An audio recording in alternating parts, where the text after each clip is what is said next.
Okay guys, we use some dryer lint that you can take when you go camping or whatever, and it's used to get the leaves and the sticks going, and their heat is what gets the fire going. And it's important to have your kindling ready to go before you start the fire, because it is very, very quick when it starts to go.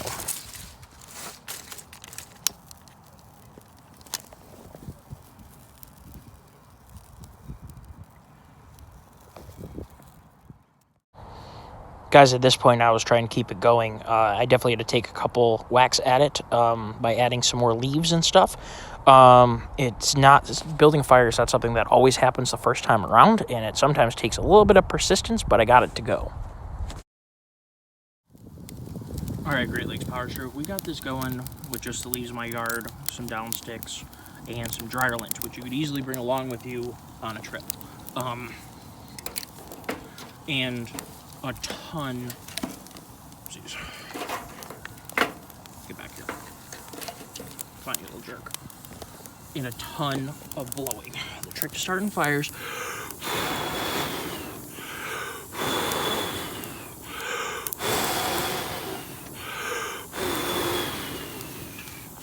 is oxygen. Gotta give it oxygen, okay? That is the trick. You gotta blow on it to the point where you're literally blue in the face. And when you start seeing, when you blow on it, the fire builds, you know you're getting some wood going. So what we're gonna do right now is introduce gradually more. No, I'm in the city right now. I'm not, this is not middle of nowhere, but I'm trying to simulate what it'd be like to start a fire.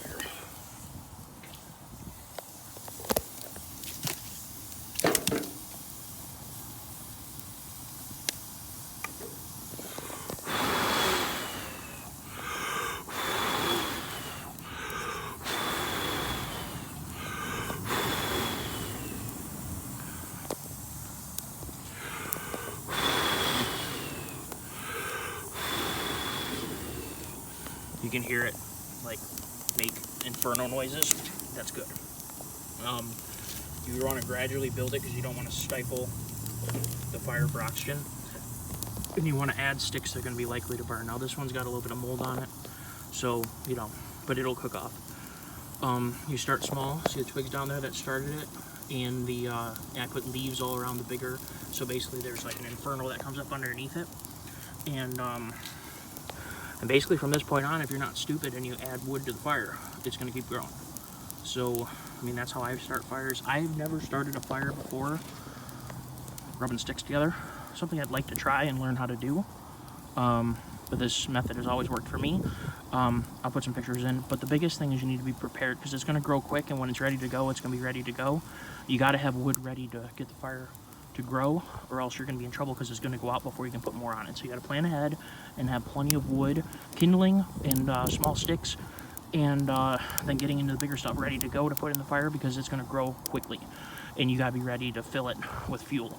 And the trick, chemically speaking, when you're burning something, it's a chemical reaction, and oxygen is one of the catalysts, as well as heat.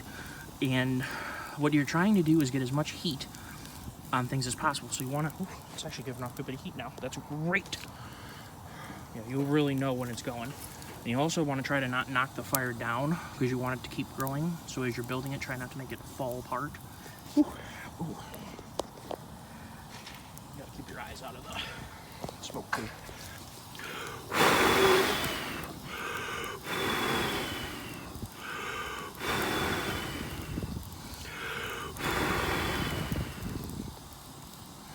So what we're trying to gradually do is grow the fire by putting on gradually bigger and bigger and bigger stuff.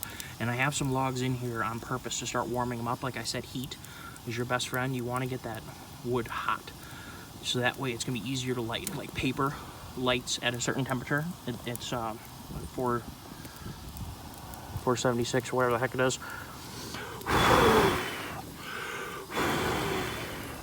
Wood is a similar way. It spontaneously combusts when it gets to a certain temperature. And the point, what you're trying to do here, is expose heat to bigger and bigger stuff so that it starts to burn. Because the little stuff is going to burn away. And we obviously don't want to have that. We want to start getting things on fire. And we're going to put this down in the heart of the fire so that it continues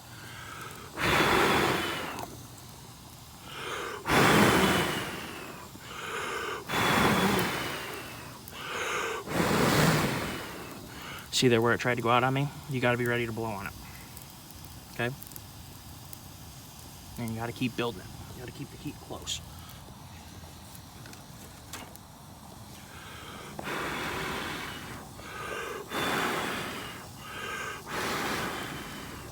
And you got to grow it from the bottom. Got to get the oxygen to come up from the bottom and up into the fire.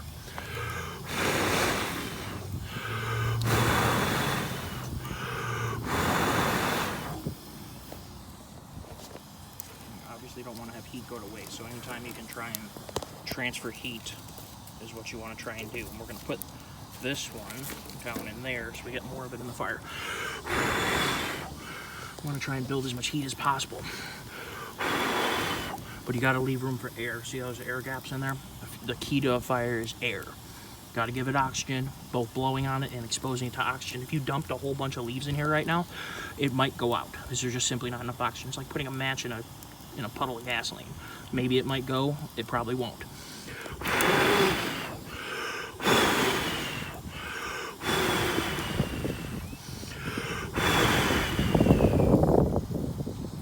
Okay. So we're going pretty good right now. We're gonna keep, building here. And I just used a gas torch to get the dryer lint going, and it got the leaves going. Dryer lint is incredibly flammable. That's how house fires happen, from dryer lint. So when you go camping, if you want to bring your dryer lint with you, could save it in a little bag, a little Ziploc, keep it dry.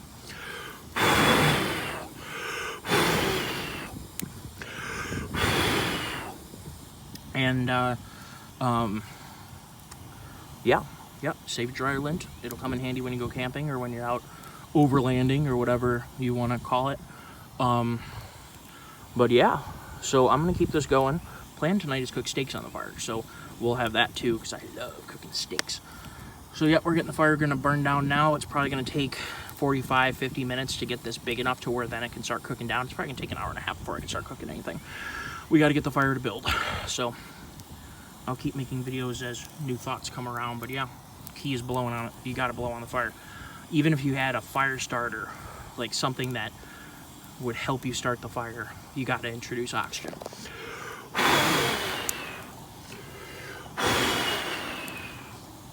Alright guys, I'm lucky. If you're in a clearing or somewhere where you can have the wind fan the fire for you and give your lungs a break and just yourself a break. But I think she's going pretty solidly. You can turn the wood to expose more of the wood to the heat, so you can get more of each log going.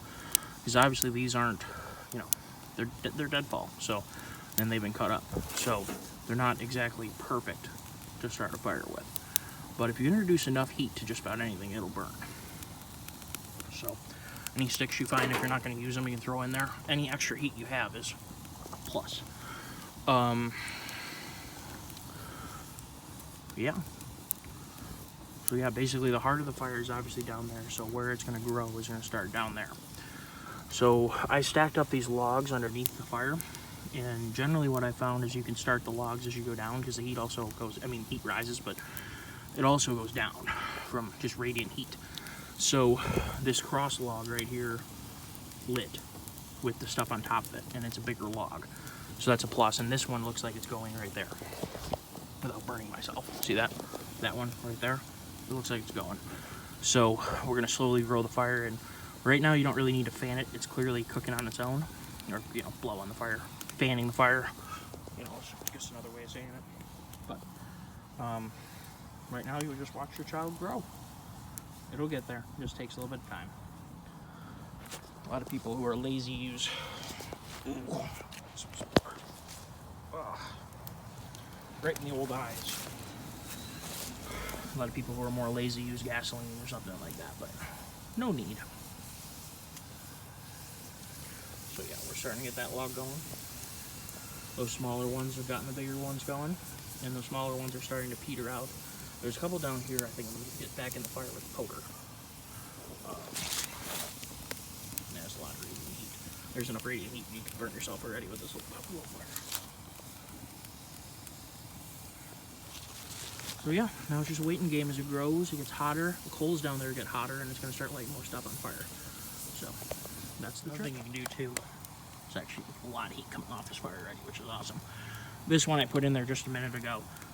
It was a little bit bigger, and I was just trying to warm it up. Another thing you can do is get some future wood either in the area or generally by the fire. I just put this one in too, and I'm just trying to warm it up to make it hotter, so when it is ready to burn, it goes, and the fire's hot enough it's already starting to catch, which is great. But one trick is to get some wood by the fire to start warming up. So just as you would warm your feet up or dry your socks off or whatever by the fire, you can get wood hotter so that it wants to burn easier. That one's already trying to go down there. You definitely don't want to stifle the fire. So if you're going to warm stuff up, like that one, the heart of the fire was really over here, so I put it over there. You definitely don't want to stifle the fire, because like I said, it's got to get the oxygen, and that sucker's already going. That's great. I'm going to move it like that. The fire's hot enough, it won't stifle the fire to go like that. So you wouldn't want to just take, if the fire was younger, generally speaking, you might get away with it. But just to toss a piece of wood up in there, you might stifle the fire because you just lowered the amount of air gap in between all the pieces of wood, especially right there. But this thing's going hot enough, this thing's gonna go. But yeah, hopefully you guys find some enjoyment in this. I mean, obviously there's survival channels and stuff like that. I'm not trying to be, you know, survival man, the best in the world, but I mean, I've started quite a few fires, especially ones when I was freezing freaking cold and I needed to warm up. And they were, you know, they weren't life or death, but they were uncomfortable or comfortable fires. We went camping one time as a group during college, and it was unpleasant. It was a great time, but the weather was not 100% pleasant. It started to rain, we got wet, and we just had to have a fire, and the wood got wet. You just gotta go scavenging. Sometimes you can get really lucky and find sticks under piles of leaves that are dry even after it rained. So that's one great way to do it, but you can also scavenge around into thick tree cover. For instance, like over there in the back of my yard, that tree's so thick that you very well might find even after a rainstorm. Ow, eyes. You might find dry enough material. It rained probably about 3 days ago here, and these leaves have dried off already enough. These are just deadfall from last year. My trees hold on to leaves forever. Cleaned them up like 5 times, they still dropped a ton more. So I have plenty of leaves to start fires with. They're very handy, but they go quick. You gotta have something else in there. You gotta have a really, really, really small kindling to start with. And then you gotta have gradually bigger stuff. As you can see, you grow it from the bottom up with bigger and bigger and bigger and bigger. And eventually you're gonna start working out and down and around, you know what I'm saying? This piece of wood is definitely already going. You can see it bubbling. It's starting, obviously, you can see it's going. So basically, I probably talked on blue in the face now, but you gotta just keep adding small stuff to get a hotter fire going so you have enough heat to start the next piece. And you gotta keep them close enough to where the heat gets transferred, because that's the whole key of this, is a transfer of energy. And heat is a form of energy, and we're just transferring here. It's just a chemical reaction. So that's really the trick. Now, some of you watching this might be expert fire makers, but then there's others that maybe didn't grow up. I wasn't a Boy Scout, but didn't grow up with this as being a norm, and you want to get into camping, or just, it's an important skill to have no matter what. I mean, right now we have the coronavirus situation. If power went off, ask yourself, can you cook food? Can you make food safe enough for you to consume? If you had to go fishing, for instance, and you caught some fish, and you want to prepare some fish, and there's no power, and let's just say you're out of propane. How are you going to make food edible? You might say, I'm going to just eat it, running a risk of getting sick. And if you don't have modern conveniences, getting sick could be terminal. I mean, we're talking about people dying of coronavirus. Think about all the people who have died over the years to exposure, just getting cold, hypothermia. There's tons of different ways to die, and a lot of them surround around not being able to make fire. Wind's fanning fire now, and smoke is rough on the old eyes. Whew. But anyway, oh, and the other thing is too, potable water. You might be able to find a water source, but is it clean? You should probably boil it, unless you've tested the stream before and you know that it's not full of fertilizer or plant matter, biomatter that's bad for you. If you have streams near your house or you have a well that you know is naturally potable, that's great. Think about your well. Does it have an electric pump? If so, the power goes out, where are you going to get your water? You used up all your water bottles. Now you got to go take your water bottles, your jugs. You might have to repurpose a gas can or something to go get water from a source, and then you have to boil it, of course. So obviously I wouldn't recommend using a gas can, but I'm talking life and death stuff here. So if you need to go and transport water, sometimes you have to use what you got. So you could wash it out first and, you know, roll the dice that within the plastic there isn't held in amounts of gasoline that could contaminate the water, blah, blah, blah, blah, blah. One of the things I'd like to make, and I don't remember if it was a Man vs. Wild episode or a Survivor Man episode. I don't remember which one it was, but he made a really cool device out of a bowl, a cup, a rock, and a black paper bag. And what he did was he put water in the bowl, put a cup in the middle. Sorry, my hand's all been out of this. A bowl, a cup in the middle, and then covered it in a plastic bag and dropped it on top so that the weight of the water held the plastic bag in place. And then he put a stone on top of the plastic bag to make it have a funnel shape, okay? And then he set it out in the sun, and the heat boiled the water, condensed it onto the plastic bag, and it dripped down into the cup, and that's how he made potable water. I have yet to try that, and I've always wanted to try it because I think that's just cool. We'll do that one of these times on a camping trip in the old Power Stroke. How's that sound? But I'm going to get back to growing the fire. I'm going to kind of put these together and to be kind of a best case scenario fire making video, I suppose, because I mean, definitely best case scenario right now. I'm not shivering my butt off. I don't have a broken leg. You know, my arms work. All my digits are here. I don't have hypothermia. I don't have a fever. I don't have, you know, I'm healthy. This is definitely a best case scenario fire making situation. I didn't have to crawl around to gather materials because I was hurt or out of energy, malnourished. Definitely not well nourished. So yeah, we're gonna keep growing the fire, and I'm gonna put these together in like a string of videos of growing the fire and maybe some preparation related stuff, and hopefully it'll be a positive video. So thank you everybody for tuning in, and we will keep working on the video and have more videos coming. I'm sorry for the lack of videos. I do have a life besides making YouTube videos, but I just love doing it. So yeah, thank you everyone. I literally just started off 20 seconds ago. Should have just left this whole thing rolling.